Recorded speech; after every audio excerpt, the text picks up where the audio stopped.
안녕하세요. 한국에너지정보문화재단과 함께하는 에너지 지식탐구, 탄소 중립의 두 번째 영역, 수송, MC 손민아입니다. 사람은 사회적 동물이라고 합니다. 단지 여러 사람이 사회를 이루어서 살아가기 때문만이 아니라 사람이 모인 사회도 서로 다양하게 교류하며 살아가기 때문이죠. 그런데 교류하며 살아가려면 무엇이 필요할까요? 네, 바로 교통수단입니다. 이번에는 교통수단이 어떻게 변해왔는지, 그리고 탄소 배출을 줄이기 위해 어떻게 노력하고 있는지 살펴보도록 하겠습니다. 교통수단의 발달과 탄소.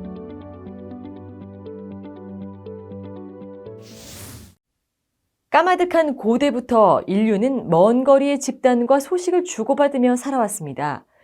고대 이집트는 중동 지역과 북유럽에서 주석을 수입했고요. 고대 로마는 지중해를 가로지르는 거대한 식량 수송 네트워크로 로마시의 많은 인구를 먹여 살렸습니다. 한반도의 가야와 신라도, 인도나 중동, 심지어는 로마와 교류했음을 각종 기록과 유물로 알 수 있죠. 인류 문명은 결국 교통수단의 발달과 그 궤를 같이 해온 셈입니다. 소와 말, 낙타 같은 가축에서부터 시작해 선박, 기차, 항공기 등 점차 빠르고 힘센 교통수단을 활용할 수 있게 되면서 비로소 인류는 활동 영역을 비약적으로 넓힐 수 있었는데요.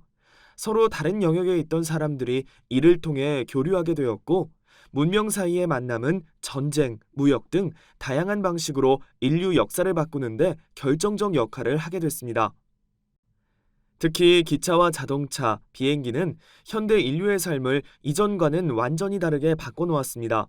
생물인 가축이나 바람과 같은 자연의 힘을 이용한 과거와 달리 이러한 교통수단은 무생물인 화석 연료를 동력으로 사용했습니다. 연료가 충분히 있는 한 지치지도 않고 먼 거리까지 확실하게 사람을 옮겨줬죠. 중간중간 쉬어야 했던 가축이나 자연이 허락하는 때를 기다려야 했던 바람과 비교하면 화석 연료를 이용한 교통수단이 얼마나 편리하고 예측이 쉬운지 알 수 있었습니다. 특히 현대는 자동차의 시대라고 해도 과언이 아닐 만큼 자동차는 사람과 물자의 이동에 큰 비중을 차지합니다. 그러나 그 대가는 큽니다. 자동차가 소비하는 에너지와 배출하는 탄소는 상당하죠. 한국에너지공단 자료에 따르면 1km 이동을 기준으로 배출되는 승용차의 탄소량은 버스, 지하철에 비해 압도적입니다. 그렇다고 자동차를 사용하지 않을 수는 없는 노릇이죠. 그럼 어떤 방법이 있을까요? 바로 연료를 바꾸는 것입니다. 화석 연료를 사용하지 않는 자동차를 만들어서 널리 보급한다면 자동차에서 배출되는 탄소의 양은 크게 줄어들 것입니다. 여러 자동차 중에서도 탄소 배출량을 줄이는데 가장 중요한 것은 바로 전기 자동차입니다. 화석 연료를 사용하지 않으려면 자연력으로 자동차를 움직여야 합니다. 그런데 자동차를 움직일 만한 자연력이라면 바람이 고작입니다. 바람으로 차를 마음대로 움직일 수 있을까요? 불가능한 일입니다. 그래서 전기차는 자연의 힘을 직접 이용하지 않고 2차 에너지인 전기를 동력으로 사용합니다.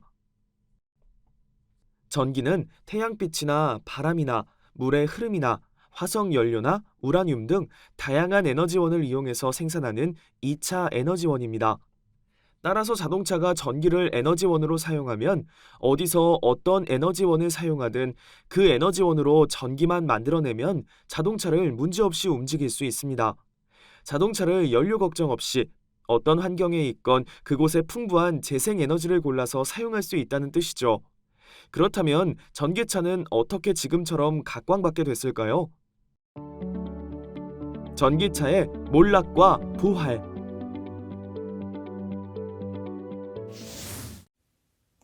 현재 내연기관 자동차는 전기차로 대체되고 있습니다. 이런 현상만 보면 전기차가 첨단 자동차인 것처럼 보입니다. 그런데 현재 한창 상용화되고 있는 전기차가 실은 꽤 오래된 기술이라는 사실 아시나요? 지금으로부터 약 180년 전인 1842년 이미 최초의 전기차가 개발된 바 있습니다. 휘발유를 사용하는 차보다 먼저 등장했죠. 이후 많은 전기차가 생산됐습니다. 특히 1881년 프랑스 파리에서 열린 국제전기 박람회에서의 시범 운행을 통해 전 세계적으로 주목을 받았죠. 그 성능 또한 나쁘지 않았는데요. 1899년에 나온 라자메 콩탕트라는 전기차는 결코 만족하지 않는다는 뜻처럼 시속 100km를 달성해 많은 주목을 받기도 했습니다. 마치 미사일과 같은 디자인 역시 호평을 받았습니다. 또한 진동과 소음이라는 측면에서 당시 가솔린 차에 비해 압도적이었기에 특히 상류층 여성들을 중심으로 선풍적인 인기를 끌었습니다. 하지만 이런 전성기는 그리 오래가지 못했습니다. 하지만 관건은 가격 경쟁력이었습니다. 전기차는 지금보다 효율이 낮은 배터리를 대용량으로 실어야 했습니다. 충전 시간도 지나치게 길었고 한 번 충전해서 갈 수 있는 거리도 짧았죠. 그러나 휘발유로 움직이는 내연 기관차는 연료 주입을 간편하게 할 수 있었던 데다 한 번 주유로 제법 먼 거리까지 갈 수 있었습니다. 값비싼 배터리를 장착하지 않아도 되니 가격도 저렴했습니다. 특히 일명 자동차 왕이라 불리는 헨리 포드는 휘발유차의 승리에 결정적인 역할을 합니다. 그가 도입한 컨베이어 시스템을 통해 휘발유차의 대량 생산이 가능해지면서 가격 면에서 큰 경쟁 우위를 차지하기 시작하죠. 헨리 포드는 $650까지 가격을 낮추면서 적극적인 공세를 취했고 $1,700가 훌쩍 넘어가는 전기차는 이에 대응할 수 없었습니다. 이에 더해 1920년대 미국 텍사스에서 원유가 대량으로 발견되면서 전 세계의 원유 가격이 하락하기 시작했는데요. 이는 경쟁자인 가솔린차에게는 큰 호재가 아닐 수 없었죠. 충전, 항속거리 등 많은 부분에서 불리함이 있었던 전기차는 결국 역사의 뒤안길로 사라졌습니다. 결국 20세기 초 일어났던 전기차와 내연 기관차의 대결은 전기차의 완벽한 패배로 끝났습니다. 이후 오랫동안 개념으로만 존재하던 전기차는 에너지 전환 시대를 맞아 화려하게 부활하게 되죠. 기후변화의 심각성이 알려지고 지속 가능한 개발에 대한 관심이 높아지면서 탄소를 배출하는 내연 기관의 대안으로 떠오르기 시작했습니다. 이에 따라 미국의 자동차 회사 GM은 최초의 현대적인 전기차 EV1을 1990년에 개발하면서 전기차 시대의 개막을 알렸습니다. EV1은 여러 문제로 실패했지만 전기차를 실생활에서 충분히 쓸만하다는 사실을 보여줬습니다. EV1의 실패 이유는 고성능 모터와 배터리 기술이 충분히 성숙하지 않았기 때문이었습니다. 이후 전기전자공학의 발전으로 고성능 모터와 제어 장치가 개발되고 스마트 기기 사용이 빠르게 늘어나서 2차 전지 시장이 커지자 배터리의 성능은 올라가고 가격은 내려가게 됩니다. 이에 따라 전기자동차의 경쟁력도 서서히 높아집니다. 여기에 날개를 달아준 것이 각국에서 진행 중인 정책입니다. 친환경차가 수송 분야 탄소 중립의 열쇠임을 자각한 각국은 수많은 지원책을 통해 전기차 확산에 나서고 있습니다. 국내의 경우 정부에서 2021년 초 1조 230억 원을 들여 전기차 12만 1000대에 대한 보조금을 지원하겠다고 밝혔습니다. 이에 따라 전기차를 구입할 경우 최대 800만 원가량의 정부 보조금을 받을 수 있게 됐습니다. 전기차 충전기 역시 3만 1,500기를 추가로 구축하는 등 관련 인프라 역시 확충됩니다.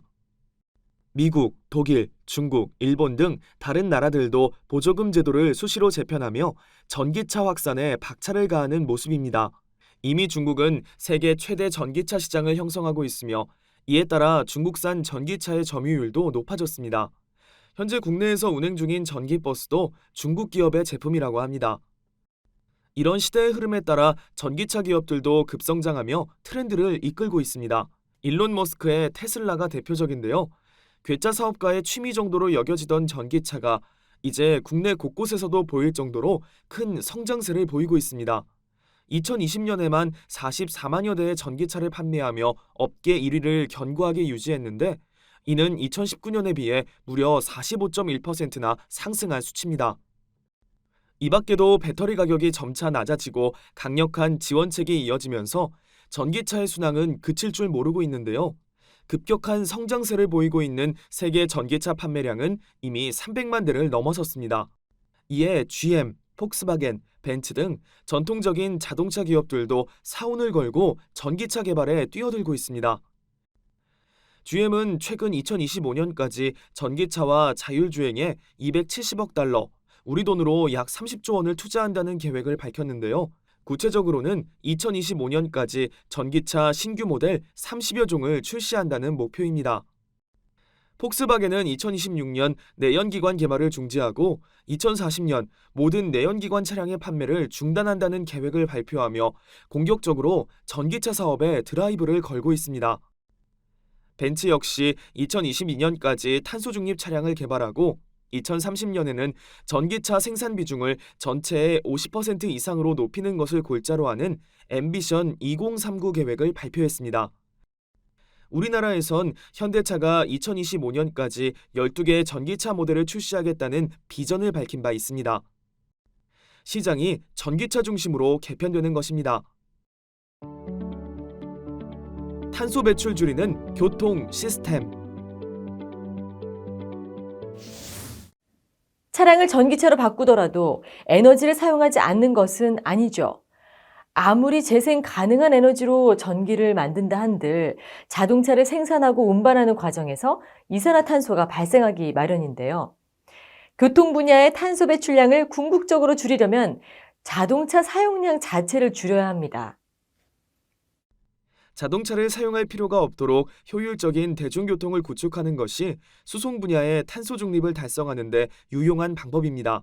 버스, 지하철, 트램 등을 유기적으로 연결하고 ICT를 활용해 실시간 모니터링, 제어함으로써 대중교통이 충분히 예측 가능하게 움직이도록 하는 것입니다. 대중교통으로도 어디든 편하게 갈 수 있고 정확한 시간 예측이 가능하다면 사람들은 굳이 주차가 부담되는 자차를 이용하려 들지 않을 것입니다. 모범적인 사례 중 하나가 브라질의 쿠리치바입니다. 쿠리치바는 지구에서 가장 현명한 도시로 평가받는데요. 황폐한 공업도시였던 이곳은 1990년대 독창적인 교통체계를 도입하며 이목을 끌기 시작했습니다. 바로 버스 전용 차선 설치입니다. 쿠리치바의 버스는 도로를 달리는 지하철이라는 개념으로 설계됐습니다. 지하철처럼 승강장이 따로 있으며 다른 차량과는 차선이 완전히 분리됩니다. 일단 플랫폼에 들어서면 마치 지하철처럼 몇 번이고 버스를 갈아탈 수 있습니다.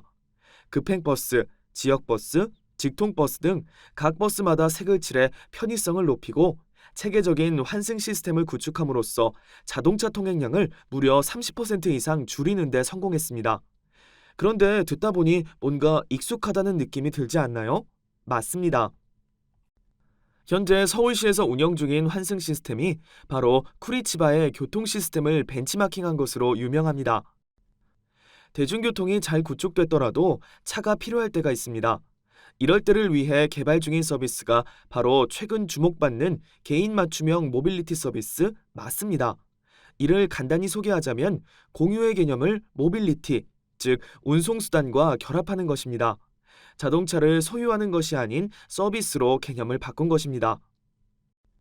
버스, 택시는 물론 철도, 공유 자동차, 킥보드 등 모든 이동수단에 대한 정보를 통합해 사용자에게 최적의 루트를 제공하면 사용자는 이를 바탕으로 원하는 목적지까지 이동할 수 있습니다. 각각 이동수단은 도착 시간에 맞춰 예약부터 결제까지 일괄적으로 처리됩니다. 이미 우리에게 익숙한 쏘카, 따릉이, 카카오맵 등 다양한 모빌리티 서비스가 하나로 통합된 개념이라고 생각하면 됩니다. 이처럼 마스 서비스가 고도화될수록 우리는 자동차와 같은 개인 교통수단을 굳이 비효율적으로 소유할 필요를 못 느끼게 됩니다. 대신 그만큼의 비용과 시간을 보다 효율적으로 사용할 수 있죠.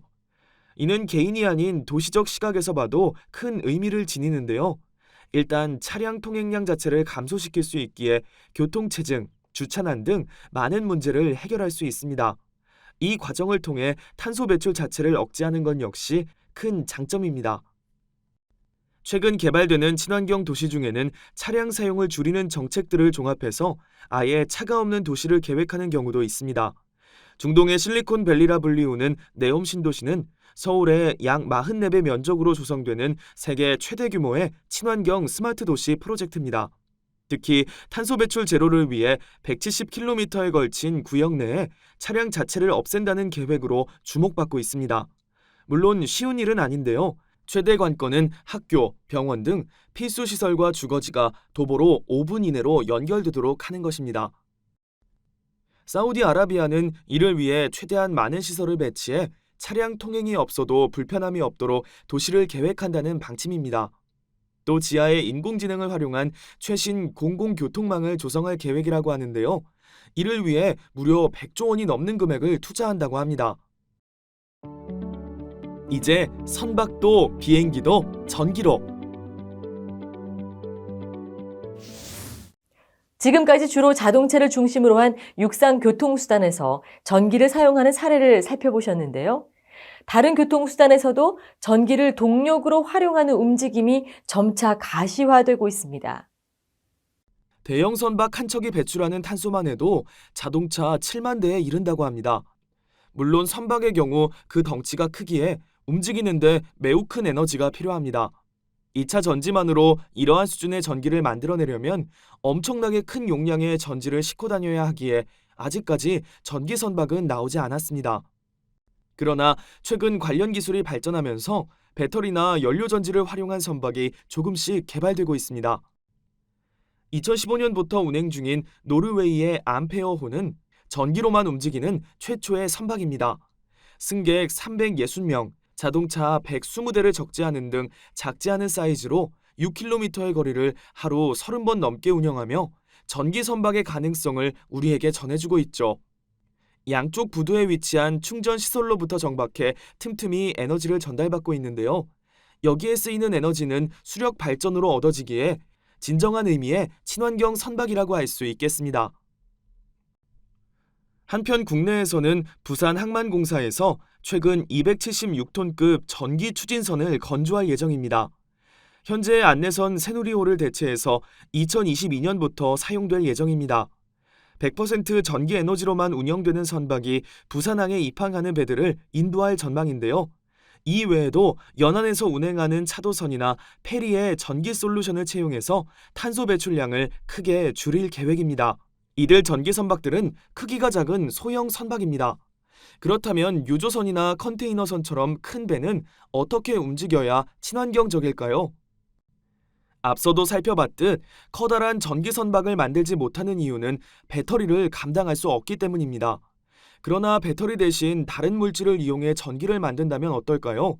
수소나 암모니아를 이용한 연료 전지를 활용한다면 연료를 빠르게 충전할 수 있고 항속거리가 길면서도 화석 연료를 사용하지 않는다는 장점이 있습니다. 특히 암모니아는 수소보다 쉽게 많은 양을 저장할 수 있어서 암모니아 연료전지 선박이 친환경 화물선으로 개발되고 있습니다. 우리나라의 현대해양이 암모니아 선박을 개발 중에 있으며 이에 맞춰 정부에서도 2030 그린쉽 K 추진 전략을 내놓고 2030년까지 선박 528척을 친환경 선박으로 전환한다고 발표했습니다. 전기 비행기 개발도 한창입니다. 2020년 10월 기준 전 세계적으로 74개의 전기 비행기 기업이 있을 정도입니다. 이는 코로나19 등으로 위기를 맞은 항공업계들이 환경과 경제성을 동시에 잡을 수 있는 전기 비행기에 관심을 보이고 있기 때문입니다. 이미 소규모 수직 이착륙 전기 비행기를 중심으로 상용화를 앞두고 있는 모델도 조금씩 나오고 있는데요. 조비 에비에이션, 엘로이 에어, 주넘 에어로 등의 기업들이 속속 성과를 내고 있다고 합니다. 수소와 전기, 우린 제법 잘 어울려요.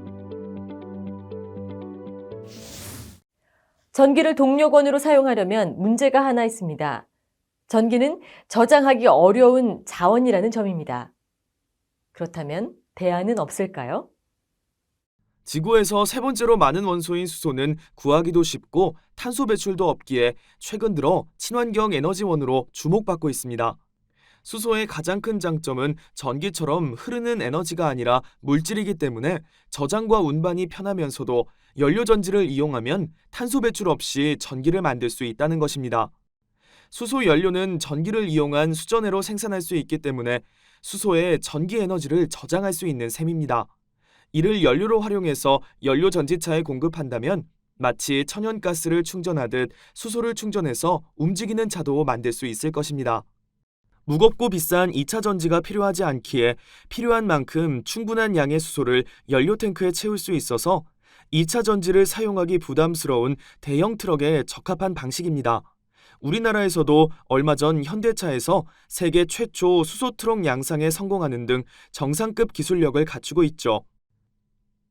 특히 이런 수소 에너지의 가장 큰 장점 중 하나가 기존 친환경 전기 에너지 수송 시스템을 보완할 수 있다는 점입니다. 넘치는 전기로 수소를 생산하면 그 보관과 운반이 간편해지기에 큰 시너지 효과를 볼 수 있습니다. 둘 사이의 시너지를 잘 보여주는 것이 수소 전기 차량입니다. 이는 수소 연료 전지를 이용해 생산한 전기 배터리에 저장 후 배터리의 전기로 모터를 구동하는 것을 말하는데요. 이를 통해 트럭, 버스 등 대형 차량의 항속 거리를 크게 늘릴 수 있다고 합니다. 충전 시간도 전기차에 비해 짧기 때문에 단점을 어느 정도 보완할 수도 있습니다.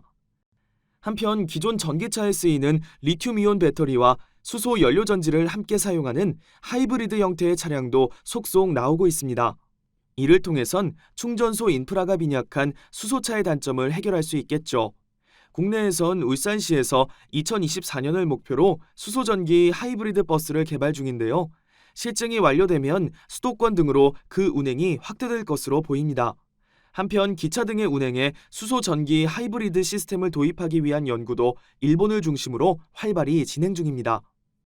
둘 사이의 시너지를 보여주는 또 하나의 사례가 제주도에 있습니다. 제주도는 바람이 많은 섬으로도 유명한데요. 제주도의 상징인 이 바람은 풍력 발전을 위한 친환경 에너지 공급원이기도 하죠. 때문에 일찍이 제주도는 재생에너지 생산의 메카가 됐습니다. 문제는 인간이 자연을 100% 통제할 수 없기에 생기는 기복입니다. 작년 제주도만 하더라도 전력이 남아돌아 풍력 발전기를 강제 종료한 횟수만 77회에 이를 정도입니다. 이에 최근 주목받는 해결책이 남아도는 전력을 수소로 전환하는 것입니다. P2G 그린 수소라 불리는 이 기술은 넘쳐나는 재생에너지를 활용해 또 다른 친환경 경제의 바탕인 수소를 생산하는 그야말로 일석이조의 시스템이라고 하겠습니다. 실제 제주도에선 작년 12월 22일부터 상명 풍력발전단지 내 P2G 그린 수소 설비를 구축하고 시운전을 진행하고 있는데요. 지금까지 큰 문제 없이 그린 수소를 생산함으로써 그 안정성이 점차 입증되는 모습입니다. 제주도는 이를 바탕으로 2023년 10월까지 3년간 총 220억 원 규모의 투자를 바탕으로 관련 기술을 확산시키겠다는 방침입니다. 우선 구축할 3메가와트급 시스템은 하루 평균 200kg의 수소를 생산할 수 있다고 하는데요. 무려 수소버스 2,920대를 충전할 수 있는 양입니다. 한편 이렇게 P2G로 모은 수소 에너지는 수소버스, 수소 선박 등의 탈 것에도 활용 가능하기에 진정한 의미의 탄소제로 순환 경제도 가능해집니다. 이렇게 수소와 신재생 에너지라는 두 축을 바탕으로 수송 분야에서의 탄소 중립을 위한 노력은 앞으로도 계속될 전망입니다. 이처럼 수소 에너지를 실현하려는 노력이 이어지고 있지만 수소 에너지에 대해 잘못 알려진 점도 많습니다. 아무래도 산소와 격렬히 반응하는 수소라는 원소의 성질 때문에 위험하게 여기는 시선이 있어서일 텐데요. 수소 에너지에 대한 오해는 여러 가지가 있지만 크게 세 가지를 짚어볼 수 있습니다. 수소는 위험하다. 비싼 전기로 다시 수소를 만드는 것은 낭비다. 수소를 만들 때 화석 연료가 필요하므로 청정 에너지가 아니다라는 주장입니다. 우선 수소는 위험하다는 말부터 살펴보겠습니다. 수소 에너지가 위험하다는 말은 수소가스가 산소와 빠르게 반응해 폭발하려는 성질이 있기 때문입니다. 그러나 우리는 이미 불이 매우 잘 붙는 천연가스와 액화 석유가스를 문제없이 잘 사용하고 있습니다. 이러한 기술을 응용해 수소를 안전하게 보관하거나 운반하고 있습니다. 또한 수소는 매우 가벼워서 대기 중에서 빠르게 흩어지기에 혹시 유출 사고가 일어나더라도 불이 붙기 전에 대기 중으로 흩어집니다. 비싼 전기로 수소를 만드는 것은 낭비라는 말도 있습니다. 그런데 이는 수소 에너지의 목적을 무시한 말입니다. 수소는 전기를 보관할 수 없기 때문에 전기 에너지를 물질 형태로 저장하기 위해 고안됐습니다. 즉, 남는 전기 에너지를 마치 화석 연료처럼 편리한 방법으로 사용하는 것이 수소 에너지의 궁극적인 역할입니다. 전기를 다른 형태의 에너지원인 수소로 바꾸는 과정에서 에너지 손실이 일어나는 것은 분명 맞지만 에너지 손실을 감수하고 다른 형태의 에너지로 바꾸는 이익이 더 크기 때문에 전기를 써서 수소를 만들 가치가 있는 것입니다. 비유하자면 남는 전기로 수소를 만드는 것은 가정과 건물에서 석탄을 그대로 쓰기 불편하니 석탄을 이용해서 전기를 생산하는 것과 같은 원리라고 할 수 있습니다. 전기로 수소를 만드니 낭비라는 말은 석탄으로 발전하면 낭비니 집에서 석탄을 직접 사용해야 한다는 말이나 마찬가지입니다. 수소가 청정 에너지일 수 없다는 의견도 있습니다. 수소를 만들 때 화석 연료를 사용하기 때문입니다. 실제로 천연가스를 고온, 고압에서 수증기로 분해하거나 공장에서 석탄을 사용할 때 나오는 가스를 이용해 수소를 만들기도 합니다. 그러나 이는 수소를 만드는 여러 방법 중 현재 가장 저렴한 방법일 뿐으로 기술 발전에 따라 재생에너지를 이용해 저렴하게 수소를 만드는 방법도 개발되고 있습니다. 많은 과학자들이 물을 전기로 저렴하게 분해해서 수소를 만드는 방법을 연구하고 있습니다. 기술이 충분히 발전하면 재생에너지만으로 물로부터 수소를 만들어서 화석 연료 사용도, 이산화탄소 배출도 전혀 없는 수소 에너지를 사용할 수 있을 것입니다. 미래의 교통수단은 점차 전기를 이용하는 방향으로 변화하고 있습니다. 전기는 다양한 방식으로 만들어낼 수 있어서 에너지원을 다양화할 수 있을 뿐 아니라 인공지능이나 네트워크 등 미래형 모빌리티 기술과 결합하기도 좋습니다. 실제로 개인용 자동차는 점차 타고 다니는 전자기기로 그 개념이 변화하고 있습니다. 앞으로 친환경 이동수단이 늘어날수록 우리의 미래를 위협하는 탄소 배출량이 줄어들 뿐 아니라 먼 거리를 이동하는 일이 피곤한 노동이 아닌 즐거운 여행이 될 것으로 기대하고 있습니다.